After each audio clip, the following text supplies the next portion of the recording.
Since childhood, Valerie had always been there. Through laughter, heartbreaks, graduations, she was my soul sister, my reflection. People used to say we were inseparable, and they were right. Until everything changed. Just over a year ago, Valerie met a man on a travel forum. His name was Christopher, a wealthy entrepreneur, charming, educated, with that soft British accent that melted Valerie every time they spoke. He called her my queen, sent her gifts, plane tickets she refused, flowers she displayed proudly. Me, I had my doubts, but she believed, truly, and like any loyal friend, I supported her. 3 weeks ago, Christopher came to meet her in person. He booked a luxury suite and took her to an expensive restaurant. She came back from that night glowing. The next day, he invited both of us to a club. Champagne, music, elegance. He laughed a lot with me, maybe too much. But Valerie didn't notice. She was dancing, carefree and in love. Then came the moment. Awkward, surreal. He suggested a threesome. Valerie hesitated for a long time. I stayed silent. And then, unexpectedly, she agreed. And I joined them. At that moment, I didn't yet know that my loyalty would die that night. I will never forget that night. The looks, the touches, the shared moans. It was strange, disturbing, thrilling even. Valerie, usually so reserved, seemed caught in a daze. And me? I was there, right in the middle, aware of every second. Of his hands on me, his eyes on me, not her. I thought it was just a one-time madness. That no one would speak of it again. But there was something different in his eyes. The next day, I tried to forget. I avoided Valerie all day, and Christopher didn't reach out. But that evening, my phone buzzed. Unknown number. It's Christopher. My heart pounded harder than I wanted. He asked if I could come see him, alone, at the hotel. Just to talk, he said. I knew it was a bad idea, but I went anyway. He opened the door with that same seductive smile. He poured me a drink. Then he said he preferred me, over her. That I was the kind of woman he'd always dreamed of, and he wanted me to become his fiancée. I said nothing, just took a sip and listened to temptation settle in. I sat there, frozen, perched on the edge of the bed, unable to say a word. He stared at me intently. He had that cold calm, that smooth tone that made his words even more dangerous. Valerie's not my type. Too skinny, too fragile, too naive. His words were sharp, almost cruel. He handed me an envelope. Thick, heavy, full of cash. This isn't a bribe, Nadich. It's an opportunity. I jumped to my feet. My heart raced. I wanted to run, slap him, scream. But I stood there. Why? Because deep down, something had been awakened that night. A need, an ambition, a crack. You don't need to do anything. Just say yes. We'll leave together. No explanations, not even to her. I heard myself say, I need to think. He smiled. I know you'll say yes. Then he slowly closed the door behind me, as if he knew he had just planted something irreversible. On the way home, I found myself opening the envelope and counting. That night, I realized betrayal doesn't always start with action. Sometimes it starts with silence and a heartbeat. The days that followed were silent torment. Valerie suspected nothing. She sent heart-filled messages, bridal dress videos, honeymoon ideas. And I replied, with a frozen smile, a twisted gut. I lied by omission, but it was still a lie, a slow poison. Christopher texted me every night. Short, calculated messages. Have you thought about it? You're stunning. She's not you. I hated myself for reading them, but I didn't delete them. Then one day, he sent a photo of 2 plane tickets. Departure in 2 weeks. Destination, Rome. This is our chance. Tell me you're coming. I clutched my phone so hard my fingers shook. I locked myself in the bathroom and screamed. Not for anyone to hear, just to get the pain out. But nothing really came out, because part of me wanted to say yes. And that's when I knew I wasn't just betraying Valerie anymore. I was betraying the woman I used to be. The honest Nadich, the loyal one, the upright one. And that version of me was already disappearing. It was past midnight when Christopher called. His voice was deep, almost seductive. I feel like you're drifting away. I whispered back. I don't know what to do. She's my best friend. He chuckled softly. Do you think she would have hesitated if the roles were reversed? I swallowed. He continued. She lives in a fantasy world. I want a real woman. One who knows what she wants. Then he added, you're worth more than childhood memories. Those words chilled me. But what scared me more was that I started to believe them. I looked at myself in the mirror. I didn't see a traitor. I saw a woman lost, craving validation. He said he wanted to have dinner. Just the two of us, like adults. I didn't answer, but I didn't say no. The next night, I joined him. He greeted me with flowers. Flowers I didn't push away. And during that dinner, I laughed as if I wasn't stealing someone else's life. After that dinner, everything changed. We became close. Lovers, partners in the shadows. Each night, I drifted further from Valerie. Each morning, I drew closer to him. Yet I kept pretending. I had coffee with her, listened to her dreams, watched her try on wedding dresses with a hidden grimace. She asked me, "Do you think he'll still love me if I gain weight?"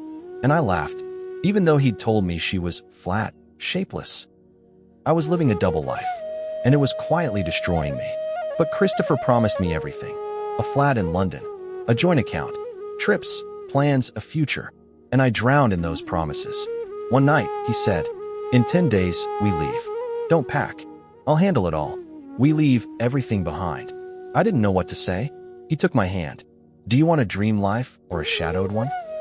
That's when I knew the moment to choose was coming faster than I expected. It was Valerie's birthday. She hosted a cozy dinner at home. Warm lights, soft music. She was glowing. She hugged me and said, "You're the sister I never had." I felt my heart crack. Christopher was supposed to be away on business. But during the evening, my phone buzzed. A message. "I'm outside. 5 minutes."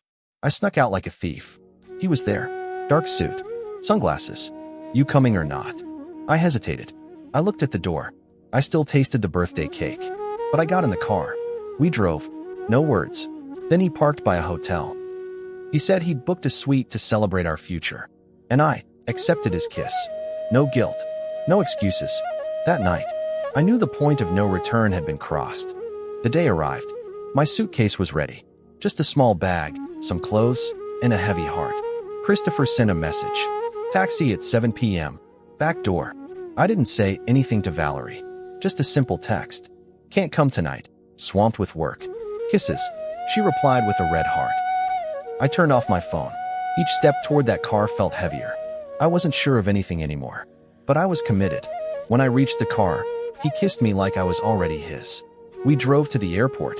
I stared out the window. One last look. Then he said, "You made the right choice." She would have been miserable with me. I said nothing. But inside, something started screaming. The plane had been in the air for 30 minutes.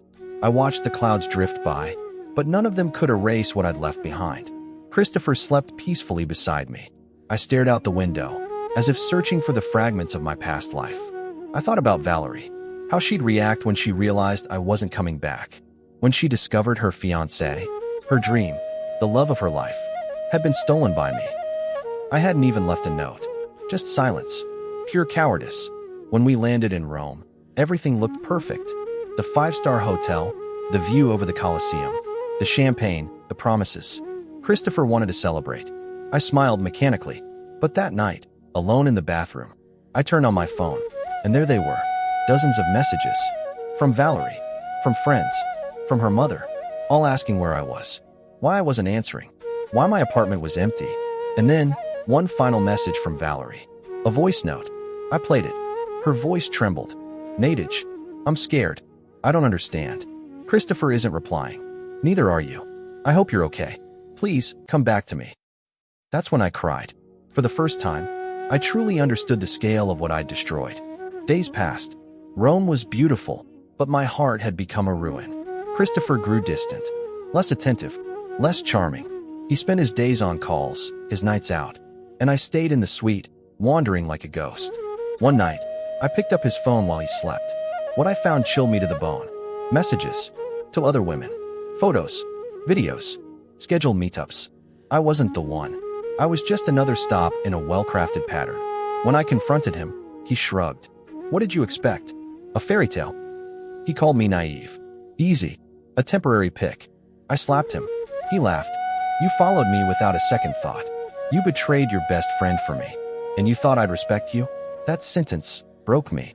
I locked myself in the bathroom, trembling. And at the bottom of my suitcase, I found a photo. Valerie and me, as kids. Smiling. Pure. And I knew. There was no going back. I no longer had Christopher, and I no longer had my friend.